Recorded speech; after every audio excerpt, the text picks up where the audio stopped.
మన కోనసీమ పచ్చడి సీమ, కొబ్బరి సీమ ఇది. అలాంటి సీమని వైసీపీ ప్రభుత్వంలో గొడవలు పెట్టే సీమగా, కొట్లాట సీమగా, కలహాల సీమగా చేశారు.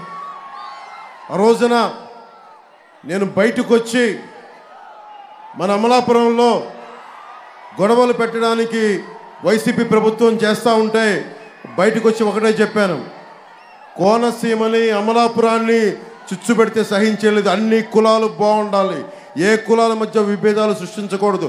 నిజమైన జై భీమ్ ఫాలోవర్గా చెప్తున్నాను, అంబేద్కర్ ఫాలోవర్గా చెప్తున్నాను, అన్ని కులాలు బాగుండాలి. అంతేగాని కుల రాజకీయాల కోసం, మనకి కులాలను వేరు చేసే రాజకీయం కోసం జనసేన కానీ, టీడీపీ కానీ, బీజేపీ కానీ లేదు. మేమందరం ఉన్నది కూడా లా అండ్ ఆర్డర్ బాగుండాలి. అమలాపురం యువతకి, యువకులకి ఉపాధి అవకాశాలు రావాలి. మన అమలాపురం, మన కోనసీమలో క్రాప్ హాలిడే అన్నది గత చరిత్ర అవ్వాలి. ఇలాంటి దృష్టితో మేము వచ్చాం. ఆ క్లాక్ టవర్ సాక్షిగా చెప్తా ఉన్నాం, రాబోతుంది మన జనసేన, టీడీపీ, మన భారతీయ జనతా పార్టీ ప్రభుత్వం, కూటమి ప్రభుత్వం వస్తుంది. మన నాయకులను అడిగాను, వాళ్ళందరూ జనసేన నుంచి వదిలి వెళ్ళిపోయిన నాయకులకి క్లాక్ టవర్ సెంటర్ నుంచి ఒకటే చెప్తున్నాను, నేను నాయకుల్ని ఎవరిని వదులుకోను, జనసేన నాయకుల్ని గుండెల్లో పెట్టుకుంటాను. కానీ నన్ను కాదనుకొని వెళ్ళిపోతే నేనేం చేయలేను. వెళ్ళిపోతున్న ప్రతి నాయకులకి అమలాపురం క్లాక్ టవర్ సెంటర్ సాక్షిగా చెప్తున్నా, నాయకులు వస్తారు, వెళ్ళిపోతారు.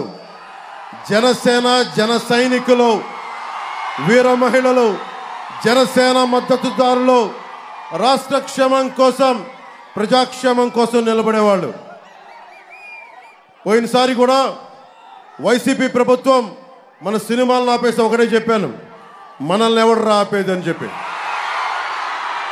మన కూటమి ప్రభుత్వం రాకుండా ఈరోజు అడుగుతున్నా, మనల్ని ఎవడు ఆపేది? మన కూటమి ప్రభుత్వాన్ని రాకుండా ఎవడ్రా మనల్ని ఆపేది? 40 లక్షల మంది భవన నిర్మాణ కార్మికులను పట్టుకొట్టారు. ఇసుక దారుణంగా దోపిడీ చేస్తూ ఉన్నారు. మనకి జేపీ వెంచర్స్ అని చెప్పి మిథున్ రెడ్డి గారు, పెద్దిరెడ్డి గారు, సజ్జల రామకృష్ణారెడ్డి గారు, వీళ్ళందరూ ఒక బుంటాగా ఏర్పడి మన ఇసుక రీచుల్ని, గోదావరి నది తీరంలో ఇసుకల్ని దోపిడీ చేసి అమ్మేసుకుంటా ఉండి 40 లక్షల మంది భవన నిర్మాణ కార్మికుల్ని రోడ్డు మీద కుదిలేశారు.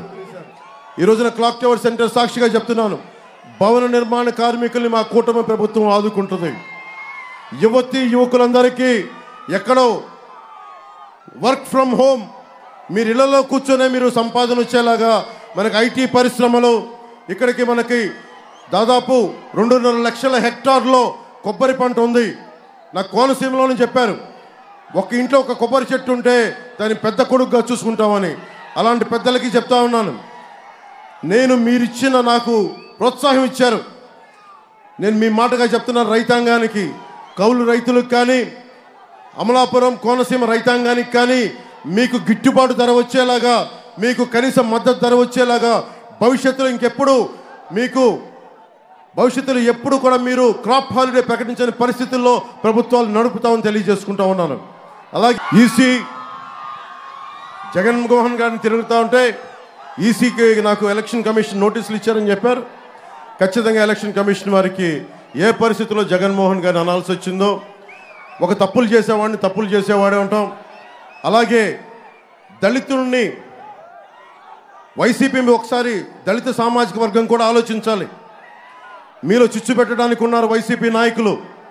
వైసీపీ నాయకులను ఒకటి అడగండి, ఒక వైసీపీ ఎమ్మెల్సీ ఆయన ఒక దళితుని హత్య చేసి డోర్ డెలివరీ చేస్తే, అలాంటి వ్యక్తికి దళిత సామాజిక వర్గం నిజంగా ఒత్తాసు నిలబడితే జై భీమ్ స్ఫూర్తికి నిజంగా మనకు విఘాతం కలిగించిన వాళ్ళం అవుతాం.